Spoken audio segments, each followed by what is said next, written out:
I know, right? It's so good.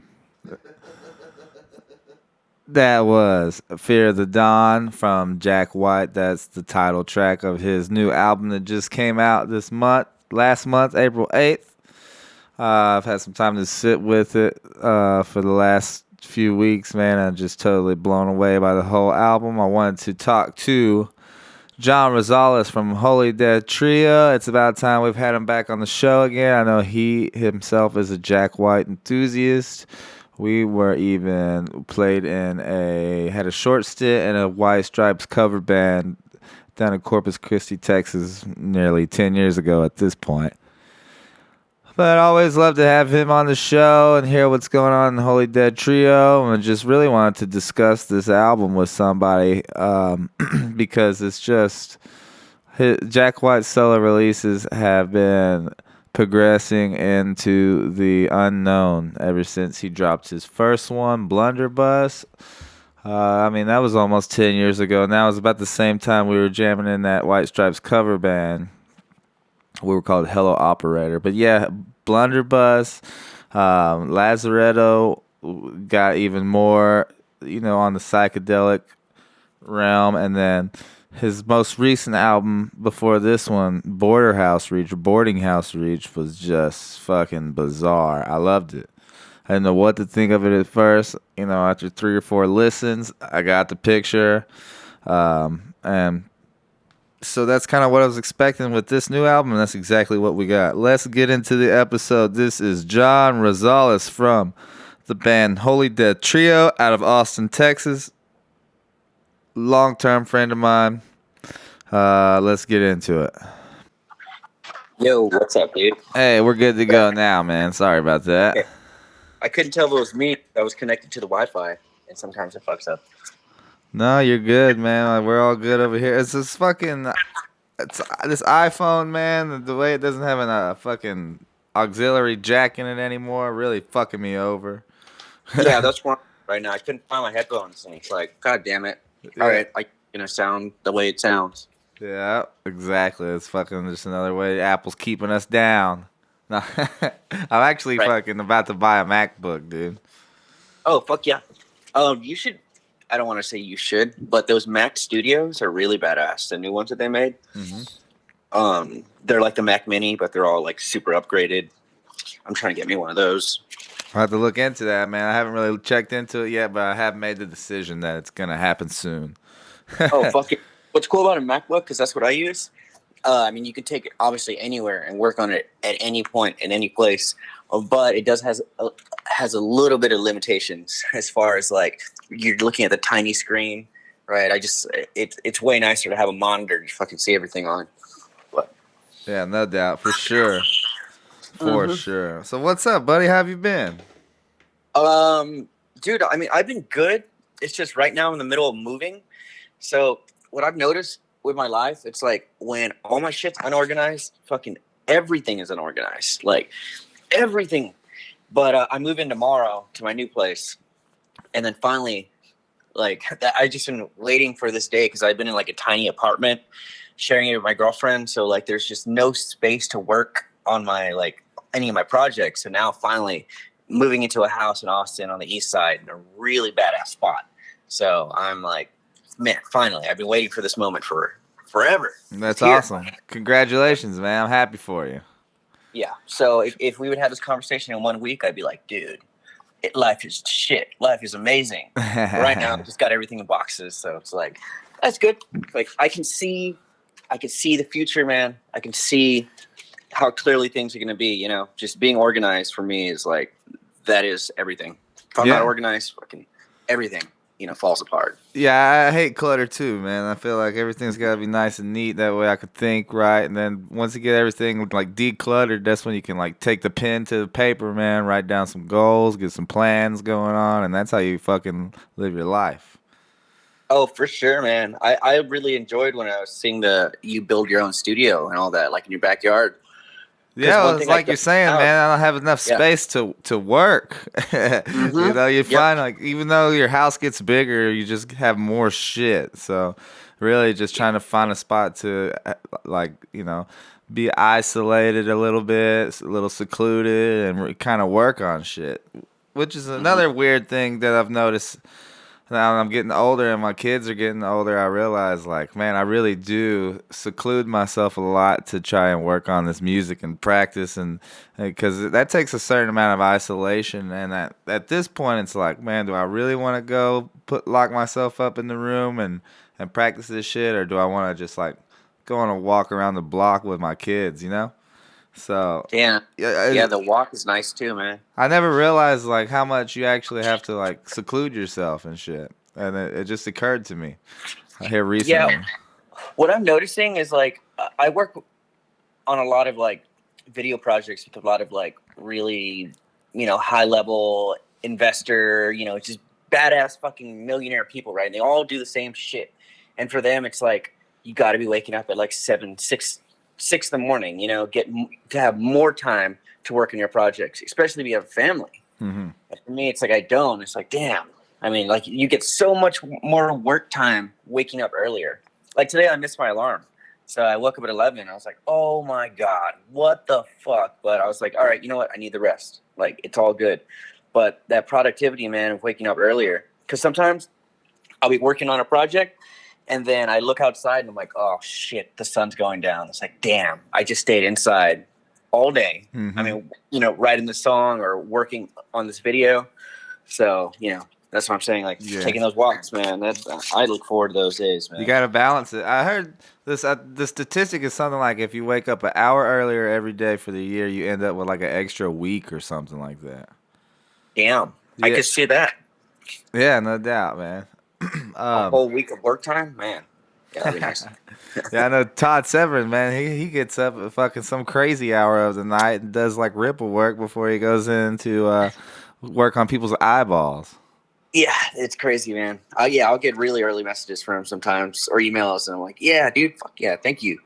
He's always on top of it. Anytime I ask for something, like, bam, he's on it. He puts it on his list. He knocks it out. It's like, damn, man, I need to learn from that guy. Yeah. Well, speaking of workaholics, man, the reason I wanted to have you on today is to chat a little bit about Jack White and his new album and stuff. I know I shot you the link last week sometime for you to check it out, man. What are your first thoughts on this shit, dude? Because it's like way left field of a lot of stuff he's put out in the past. Um, so he hasn't released anything since 2012, right? I know. I think he did that album, Border House Reach, and that was kind of like that one kind of flew under the radar. But he had a lot of weird, of kind of the same electronic breakbeat Yeah. sort of elements, you know. Yeah, well, what I liked from hearing this was his use of effects always. If anybody thinks of Jack White, for me, it's like the crazy sounds he gets, especially when he plays a solo. And like you hear his guitar and you know it's him. Like and obviously he's no like Van Halen or no Randy Rhoads or any of that shit, but just his style and his solos are like they're so unique.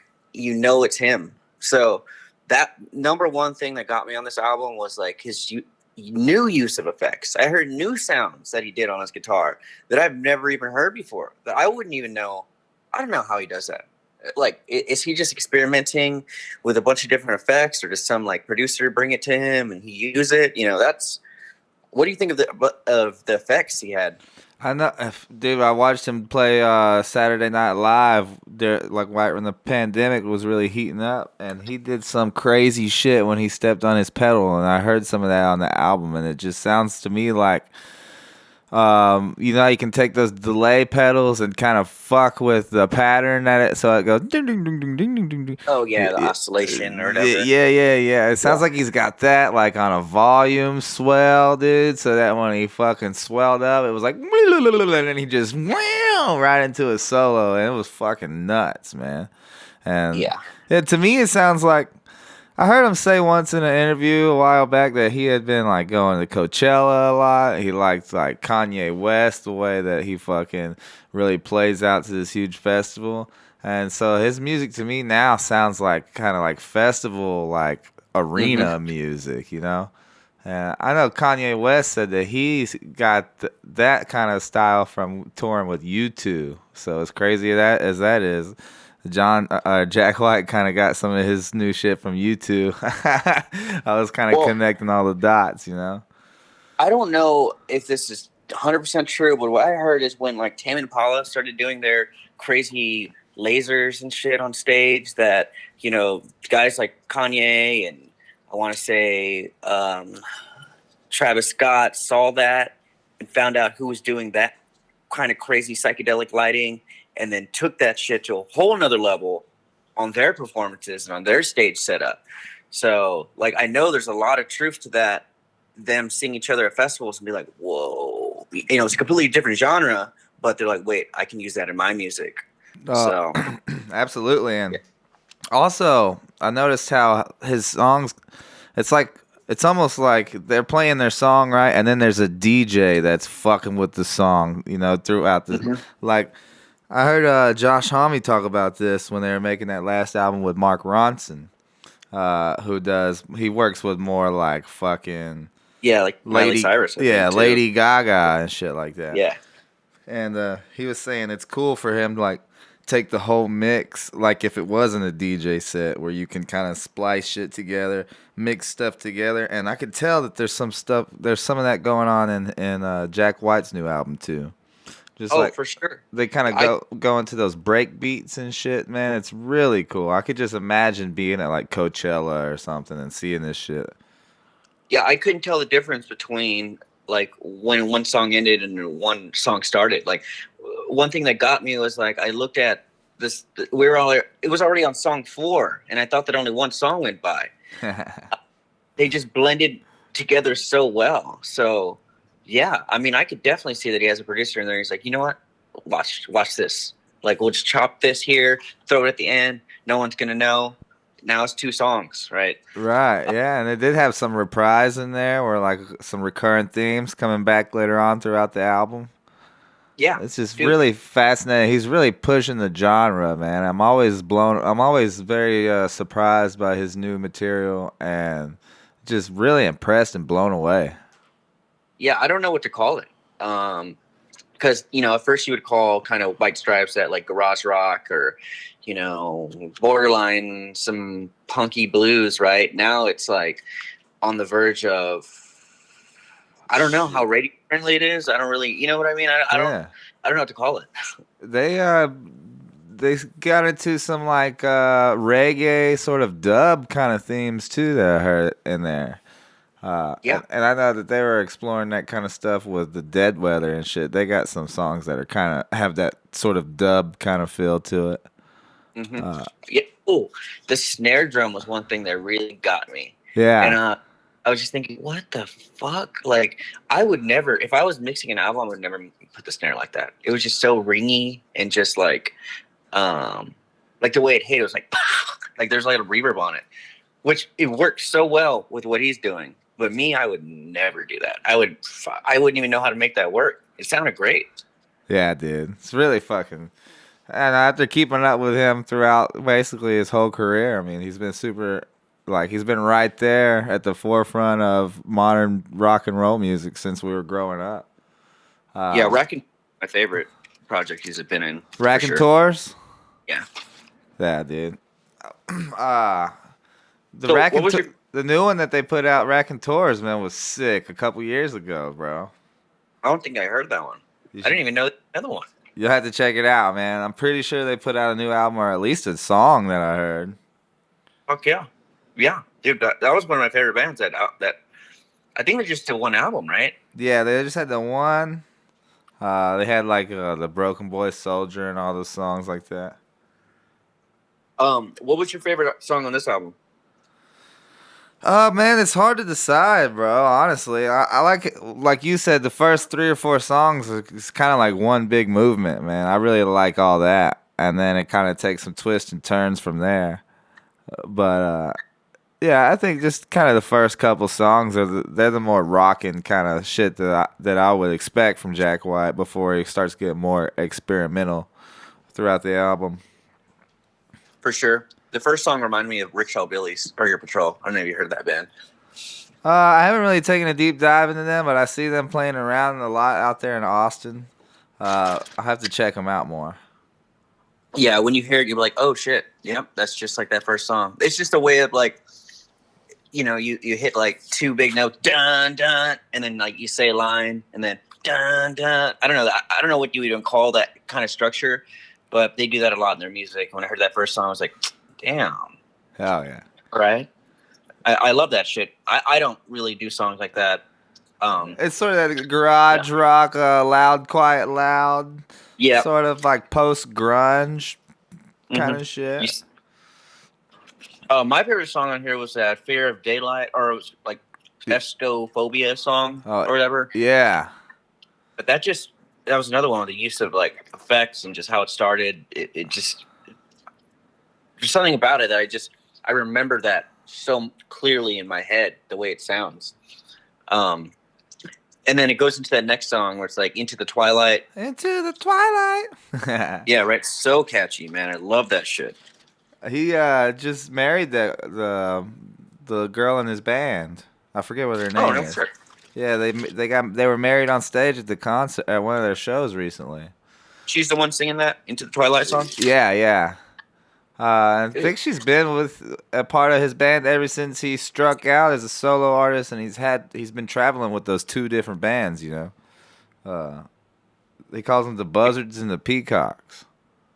So, you saw Jack White play recently? Is that what you said? No, I'm going May 28th this month. At the end of the month, I'm taking my son, and me and Dan and my son are gonna go watch him.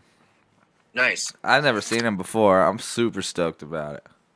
I know he's playing in Austin at some point. I just got to look that up because I was thinking about going. I don't know. He's one person I never saw. I had a chance to see the White Stripes, and I guess he got sick or something, and the tour got canceled. Oh, he plays at the end of this month. So shit, I may just go. Yeah, I think he's probably hitting there and then coming out this way. Yeah, dude, it's right in the middle of some shows we got going on. Fucking, we're doing the Warlong. They're coming down Oh yeah, here. They're headed to Heavy Psych Sounds Fest in San Francisco, I believe. And that looks really cool. yeah, dude. And then so we're doing 2 dates with them, headed out that way, one here, and then headed to Oceanside to jam with Sabbath Buddy Sabbath. And then Nice. the Jack White show is the day after that. We did get offered a show in Apple Valley, California that day, but had to say no, man, because gonna I take feel you. my yeah, dude. And then Yeah, man. what's going That, on that, with your band, bro? well, right now we're getting ready for Desert Fest. So, you know, the thing that I do is I really do a psychology breakdown on like what kind of people go to this festivals. What do they want to hear? And I like to like bounce that back and forth with the band and be like, okay, we don't want to just be the same old stoner sounds, right? When we get on stage and we play, we want the first note we fucking play, people are gonna turn and look and be like, what the fuck?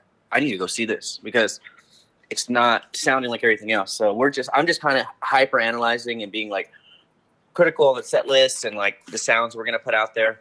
But we're basically playing the first album, but just doing some twists and turns to it. We just got a new drummer, a new drummer, and he's really helping me fuck with the timing of stuff, especially like making things like really stonery. So we've got that down, and I'm excited, man, because that's step one. Is just like get through Desert Fest, and after that, we're slowing down a little bit because we have our studio booked in July, so it's gonna be crunch time as soon as we get back. And man, this Desert Fest thing is like such a pain in the fucking ass, man. Like it is. I'm going so fucking much out of pocket to do this thing, but I feel like I can't say no. Right? I'm just thinking about it. You're going to a vacation in New York City, so who cares if you're going $2,000 out of pocket, right? Yeah. Make it happen. So, Are you guys gonna try to play up to it? Or no, that didn't end up lining up for us. yeah. The original person who got us on the festival, who I'm not going to put any names, was supposed to have a tour booked around it and completely dropped the ball. But flights up there weren't that expensive. They were like $300 round trip, and we could bring 2 items with us. So we were able to bring a guitar or a pedal board. So it's all good that worked out for us. And then we ended up getting an Airbnb that was just like a 10-minute walk from the venue. So we're gonna be up there for 4 days. Um, we were thinking about doing the tour, man, but I, in my mind, it is not a smart move as a business to go on a tour right now if you're not supporting somebody who is worth the shit. You know what I mean? Like if you're just kind of no name bands going out there, you're making $100 a night. That's not enough. That is not enough. You know, every show you're going negative. Gases to get to each city is probably $150 plus your hotel plus your food. You know, so I think that's why we decided not to do the tour as well, because we're gonna book it on our own. But yeah, I don't know. What do you think about that? How's it been driving from city to city? Yeah, gas is a motherfucker right now. There ain't no other way to put it. We drove down to Bisbee. It was about a 3.5 hour drive. It was fucking probably about 100, like you said, about $150 of gas, and then we drove down there and we made $100. You know what I mean? So that's such his life as a rock and roller. Yeah, We're talking about, we're booked up until next month, and then we're gonna start doing all the recording and good stuff too, and then talking about routing some stuff in October, September, October, and just focus on markets that are closer together. Like Texas over there. You got a bunch of cities that are pretty, fairly close together, yep. and then shoot up to like we want to hit like Oregon and go to Portland and shit like that because we've never been up that way. Maybe do some Northern California stuff and over in Oregon. But we're talking about breaking it down into like 4 day weekends and then hitting like two back to back. You know what I mean? So we'll have like 8 shows and then we'll do that again in like 6 weeks or something. Yeah, no, that's smart, man. I mean, there are cities that have like a Monday or Tuesday night thing, but it's pretty fucking rare. Yeah. Yeah, I even forgot. Sunday shows are hit or miss. But I feel like Thursday, Friday, Saturday are pretty good. Yeah, I remember we did that show with y'all on Sabbath Bloody Sabbath. It was like on a Wednesday at the poorhouse, and because it was like dollar beer night or something, it was just like it was a great crowd. Yeah, man, So people turned up. Did you see John Manley out there? Do you know John yeah, I from? know. Yeah, I saw. bro. We're trying to set some up with his band. They fucking rock, bro. They're like Jimi Hendrix, kind of like blues Mhm. jamming. It Yeah. trips me out because, like, first of all, in my mind, he's a fucking pro skater. He's one of the best skaters like I see out there. Like, he's so fucking goddamn good. And then I remember one time I booked him for a show in Corpus at the Tango Tea Room. Yeah. Did I lose you? My fucking mind. I was like, what the fuck? I didn't know you played guitar. The guy is so talented. And when I saw that he was in a full like power trio, I was like, fuck yeah. Makes so Yeah. much sense, man. Yeah, dude, it's fucking awesome. I'm looking forward to going out there and seeing Buddy and seeing the ocean, man. It's fucking. I'm Mm-hmm. about due, to hit the beach. Same, man. You said you got a new drummer already, bro. What's up? Well, man, this is the thing that I'm realizing, and I'm just, this is, for me, it's just fact. Musicians all have mental illnesses. And more, I mean, everybody has mental illnesses, but more than fucking anyone else. Yeah. For multiple reasons. Like, and it's just, it sucks that if you get a member in your band, there's not much of an interview process. The last like replacement drummer that we got, he showed up and somebody like vouched for him, and I was like, okay, cool. He came in, knocked it out. It's like, all right, you're in the band, but I didn't do much more than that. Now I'm like, hey, let's have a drink, let's have a conversation, let's see if we can hang out. Hey, let's go bar hop, and then we'll try to jam. So I did that first with this drummer, and it just like it worked, it clicked, and like the guy just that's what he wants to do. But I just a lot came out when we were on the road and we went to that Bisbee show that I realized I do not want to be in a vehicle with this fucking guy ever. Wow. And and that's how you learn too. Like Yeah. you got to go on the road, and if you cannot be, and for me, I can pretty much let a lot of shit slide. But when other people are pulling me to the side and be like, "Hey, dude, this sucks. What the fuck is up with this guy?" I'm like, I don't know. I'll figure it out when we get back. So we had to get rid of that drummer, and the new guy, he's from Philly. He's like been on a like in a bunch of bands, some heavy psych bands. He's toured Italy, Spain. He's done the European tours. He has the gear, and this is all he wants to do. He was like, I moved to Austin from Philly, and I want to be in a fucking band, and I like your fucking music, and let's do it. He's like, this is all I want to do. I want to drum. And I'm like, fuck yeah, dude. That's exactly what I want to fucking hear. Somebody who's like, I want to be in a band, and that's it, and that's my life. So That's awesome, man. Sounds like you got a solid drummer now, dude, with the right attitude. Yeah, I think you need a bit more of an interview process than like, hey, what's your favorite Black Sabbath album? Or yeah, you know what I mean? Yeah, you definitely or gotta. just like references. Kind of, it's weird to do that with a band, but sometimes you got to ask, hey, let me talk to another band, Bennett. You know, and, but nobody's gonna let you do that because if you're not in a band, usually when you leave a band, you kind of leave a sour note. Like nobody really leaves a band, you know. Yeah. Something goes wrong, you get kicked out, or you leave the band for some reason. But Mm-hmm. I don't know. I'm just realizing the kind of mental illness thing is like serious, man. I mean, even for me, I'm not saying I'm fucking perfect, right? I try to be like as easy to work with as possible, but musicians, man, they go through so much bullshit. It's so fucking hard to get three people to learn set and get on stage. And it just drives me crazy. I don't like I Mm-hmm. Yeah. people think like what the fuck do they think happens when you see a band on fucking stage? Like they just magically are just gifted. I don't know. You know what I mean? Like it's a lot of fucking work, dude. Mm-hmm. Yeah, and then if the personalities don't mesh up, dude, it don't matter how good you guys are. I mean, it's not gonna work. I heard from like everybody, Zach Wild, all these like pro level guys talk about how if the hangs ain't right, then it's not gonna work out. That's almost like 50% of the job is just being able to hang out. You know Yeah, what I mean? Did I dude, lose for you? sure. Oh, there you go. You there, But John? Huh. yeah, yeah. Can you hear me? Yeah. There's a little glitch. So you got the new Um, drummer now, and you're trying to go into the studio in July, man. That's a lot of work to get done. yeah, I know. We got to relearn all these songs. But what's cool with this guy is like, he's real big on the Logic files because that's how I write a lot of songs.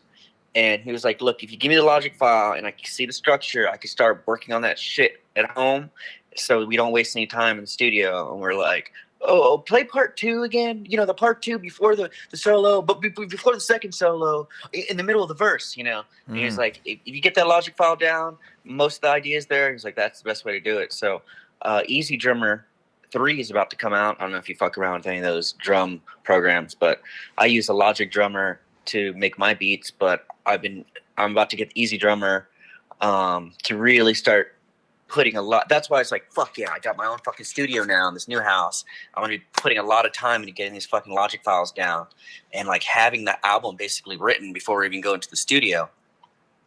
I think I can do it. July's 3 months away.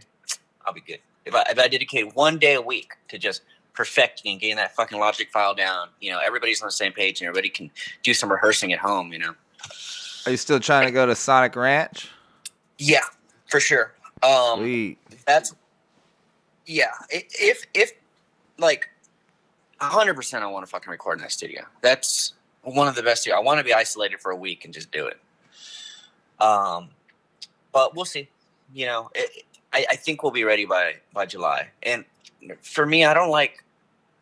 I think if you think too far into the future, it is anxiety, and I don't want to.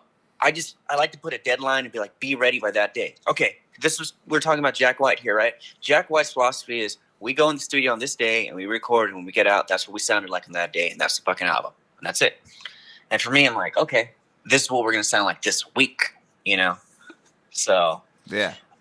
I feel like you got to have a deadline, or it ain't gonna fucking happen. No, absolutely. And I think that you're good at meeting those deadlines, and then probably a good judge of whether or not you're ready by that deadline. And if you're not, you just got to regroup and fucking hit it again. I Which, think we're ready. As long as you have your. Okay, do you do any demoing before you go into the studio, or do you guys kind of have like a voice recording version of it? You know what I mean, of your we song?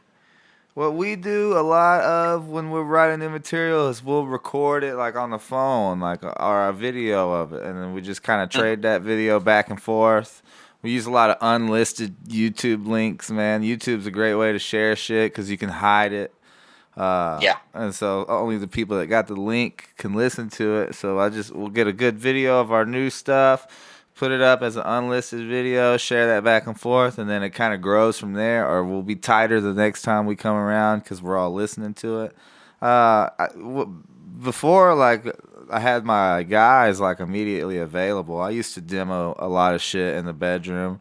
But now I feel like it's really time consuming and I don't really want to do it unless I have to, you know. If I got Angel right here, you know, within a decent amount of time, uh, you know, and say, hey, we got some new stuff. Let's try this out. Here's my idea. And then, so I find that to be much more efficient. But if I have to, I will demo some shit out in the bedroom, you know. Yeah, see, I think I fucked up on the last album because I didn't have like my vocal melody lines perfected or my guitar solos perfected. So what I'm doing on this next album is, the Logic demos are going to be there, and it's basically the same song. Like, I don't know if you got too much into Mac DeMarco, but he'll release an album and then he'll release after like a few months later the demos of it, and it's the same fucking album, just bedroom recordings, multi-tracked. Yeah. And I like that stuff a lot better. It's like, oh shit, raw in the room. I like this. You can see he tracked the solo over, he tracked the vocals over. So I want to do that to kind of push it back and forth with the producer and be like, all right, let's talk about which song flows here or there. I want to do less experimenting in the studio. You know what I mean? Oh yeah, I mean, it's always fun to be in the studio experimenting, but you got to be efficient in there because time is money when you're in there. Especially Sonic Ranch, man. Yeah, that's awesome, man. So, Desert Fest is coming up in like a week, huh? Yeah, in like 2 weeks we leave. So we have rehearsal today and then Wednesday, and then our drummer he still has to pick up a bunch of shit from Philly because he just moved here. So he's actually gonna drive to Desert Fest and pick up all the last of his stuff after the show. So he'll be leaving like next Monday, and then we fly out on third. It is a fucking week for now. I mean, not a week, but yeah, like it's happening 10 days. soon. Yeah, we'll be good. And then it's crazy, man. People have been sharing our music that I can't say the name yet, but a really big like Texas country dude who's like really into rock and roll is like really digging the band, and they're getting us a show at like a really fucking legendary venue here in Texas. I can't say the names because nothing's in the books yet, but I have a feeling we're probably going to end up doing a tour at some point. So, That's awesome. It's weird, man. I want to take a fucking step off the fucking gas and work on writing, but there's some opportunities you cannot fucking pass up. And, one thing about Texas and rock and roll and country, like that's the majority of the people that are going to shows, I think, are going to the fucking Texas country shit and rap. So, if you can get an audience from there, like that's a lot of money. Oh yeah, dude. Hell yeah. Well, I'm excited to hear more about that. And we're gonna end this podcast right now. I'm gonna end this recording, but stay on the line, John, because I want to tell you about some shit. Oh yeah, for sure, man. Dude, awesome. Dude, Hey. always good to hear. Yeah, thank you so much for being on the show, bro. And they can follow you at Holy Dead Trio, right? Yep, Holy Death Trio, especially TikTok. That's where I'm gonna be putting a lot of emphasis on there in the next few weeks. Right on, brother. Well, I appreciate it, man. And we're gonna play some of your music right now.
That was Holy Death Trio with their song White Betty off of their debut album Introducing, which dropped earlier this year. I got a sick, sweet, well, I guess it's been the last year now, huh? Anyway, I got a sweet, sweet blue splattered vinyl of that copy from Ripple Music. So if you're not familiar with that band, definitely check them out. We're gonna play some tunes for you guys, man. Change it up today, and we're gonna end it with a few songs. But first, I want to let you guys know, May 26th, Thursday at the Nile Underground, we got Lucifer, Secrets of Lost Empires, Who Do I Kill, Warlung out of Houston, Texas. They're on Heavy Psych Sounds Records. And Solar Haze from Southern California. They are on Metal Assault Records. That is Solar Haze, Warlung, Who Do I Kill, Lucifer, and Secrets of Lost Empires. That is a stacked bill for a Thursday night, ladies and gentlemen. And I know you guys like to get down on Thursday. Don't act like you don't want to be there. Don't give me that shit where you're like, it's Thursday, I still gotta be at work in the morning. That didn't stop you last week when you're doing ketamine off the koala changing station in the Target bathroom, did it? Anyways, thank you guys for listening to the podcast. We're gonna close this out with a couple of Warlung tunes. This one is The Scorpion in the Sand. Let's get it.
Hey there, Tommy. What's with the long face? I don't know why I feel the way I do. I'm just not happy, Doc. Like, I don't feel right. Oh, I think you have anxiety, Tommy. You know, I know exactly what you need. I'm going to go ahead and write you a prescription for a record player and some sweet new records at Glory or Death Records. That'll get you back on your feet again, and right as rain in no time. Glory or Death has all the best bands: Moss Generator, Red Wizard, Love Gang, Red Witch Johnny. They'll get you feeling peachy keen again. They even have an insane double album tribute to Thin Lizzy featuring High on Fire, Mothership, Duel, Worshipper, and tons more. Wowee! Oh, that sure is keen. Side effects may include extreme giddiness, bloodshot eyes, random cravings, forgetfulness, bleeding of the ears, confusion, nausea, constipation, diarrhea, depression, anxiety, alcoholism, ulcers, or death.